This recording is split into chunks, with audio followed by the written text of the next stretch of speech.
comenzamos el cuarto y último bloque de esta edición de Mega Noticias, por supuesto, con la visita del licenciado Belisario Arévalo, que vino para hablar de esta pandemia que nos tiene un poco trastornados, ¿es así?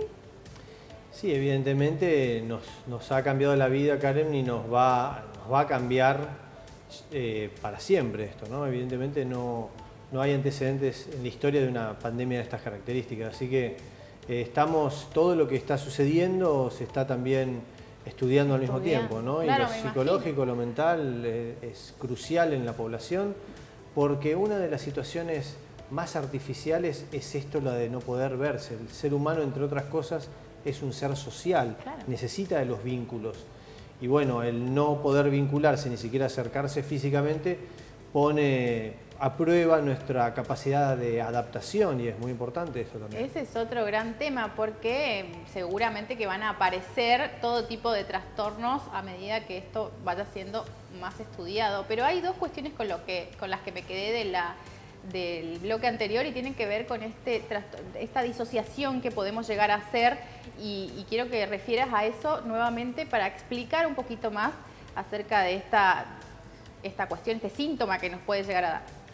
Sí, una de las cosas que sucede, y sobre todo cuando no nos exponemos a ciertas rutinas que son ordenadores mentales, podemos llegar a tener estos síntomas donde se disocia la realidad mental de la realidad fáctica.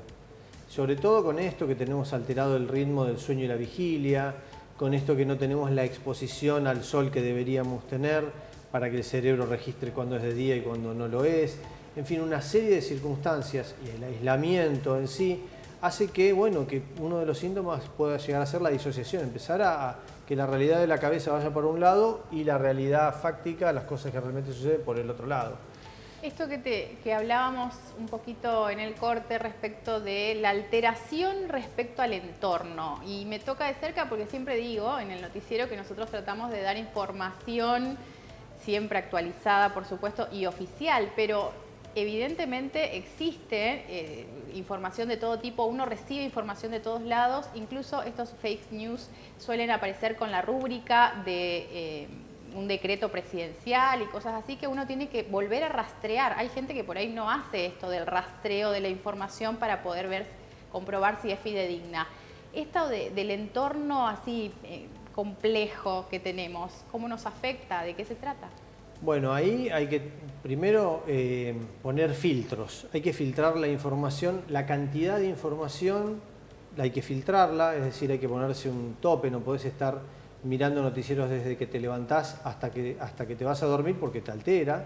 Ver un tiempo y que sea información por canales oficiales, o sea, es decir, todo lo que no sea oficial, esos grupos de WhatsApp y demás, están desaconsejados, sobre todo parte de cierta guía que la Universidad de Buenos Aires, la Facultad de Psicología, estableció, tratar de seguir eso, donde limitamos la cantidad de información que consumimos, donde empezamos a hacernos tareas y ponernos objetivos. Bueno, para mañana tal cosa, tal cosa y tal cosa, y en un horario determinado para despertarse, no a la que me despierte, sino decir, bueno, no importa la hora que me haya dormido, sino que me tengo que levantar a las 8 de la mañana y me levanto y hago lo que dicen esas tareas. ¿Por qué?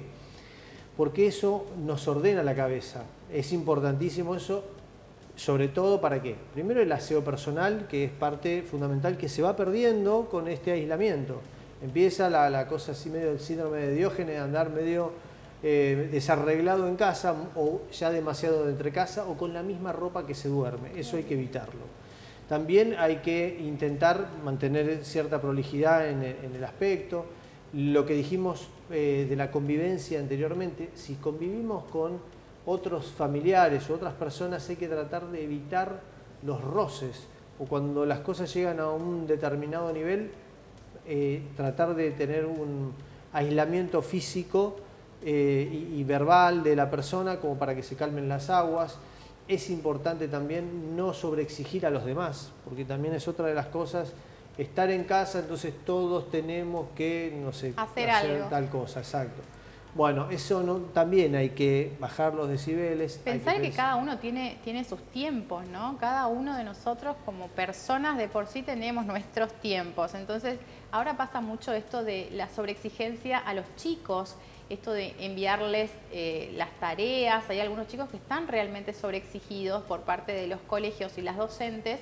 Entonces, esto también vuelve al chico ciertamente...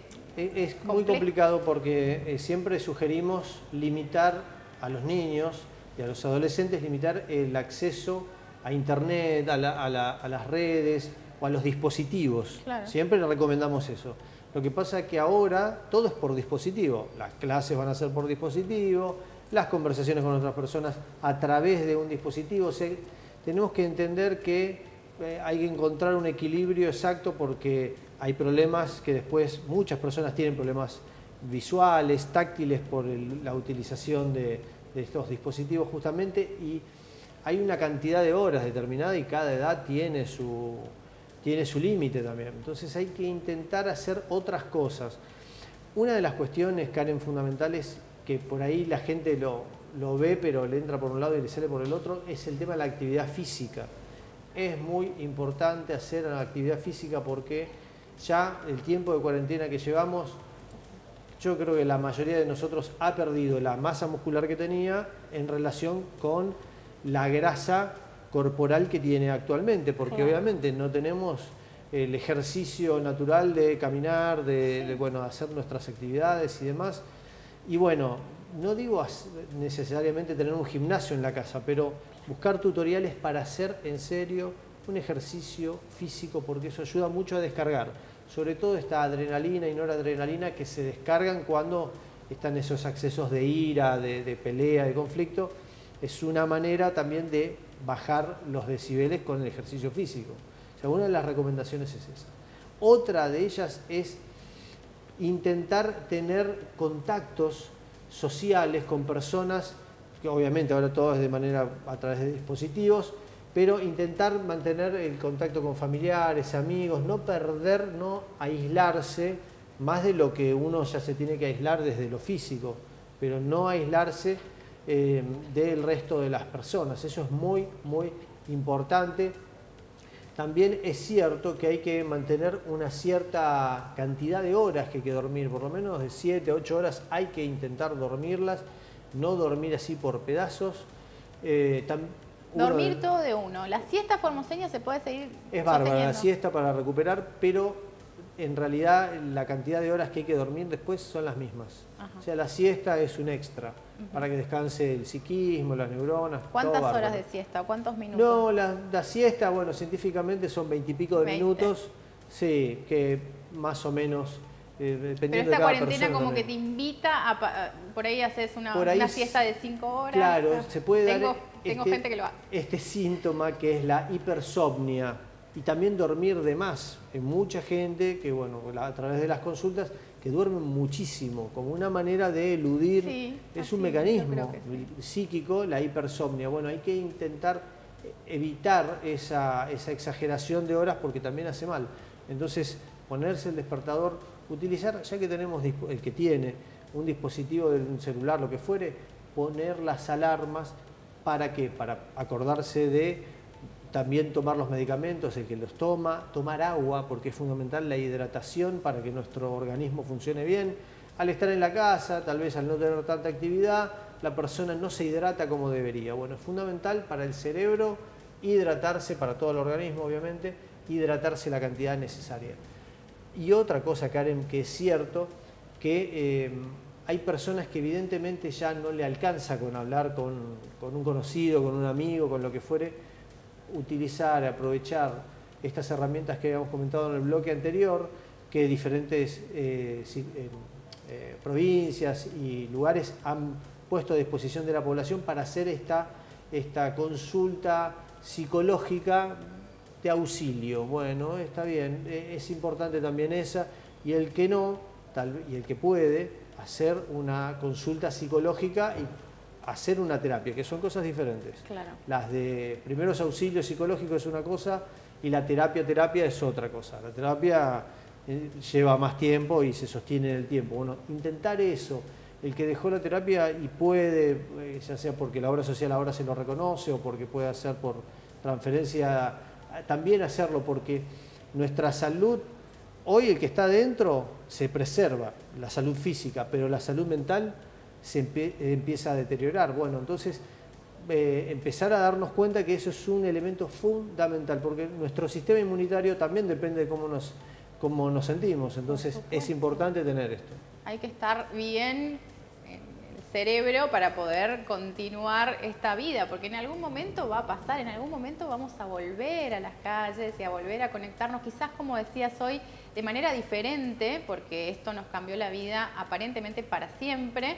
Vamos a tener que tener otros recaudos, sin embargo, en algún momento vamos a poder volver a salir a las calles, así que es muy importante esto último que decía el licenciado Belisario Arévalo respecto a intentar sanar, si es que estamos así sufriendo situaciones complejas a nivel psíquico, consultando, por supuesto, a los profesionales. ¿Está trabajando usted, licenciado? Sí, sobre todo con varias plataformas, viste que hoy tenés la posibilidad tecnológica de trabajar a partir de forma remota y tenemos muchas consultas, sobre todo de personas que por ahí quedaron en otros lugares o que viven en un lugar y que necesitan restablecer el vínculo, o que algún amigo le dice, no, mira, yo hasta acá llego a escuchar y a entender lo que te pasa, pero necesitas un profesional, y muchas veces amigos, familiares son los que consiguen las consultas y empezamos a hacer la terapia con ellos. A través de redes sociales. ¿Dónde lo encontramos?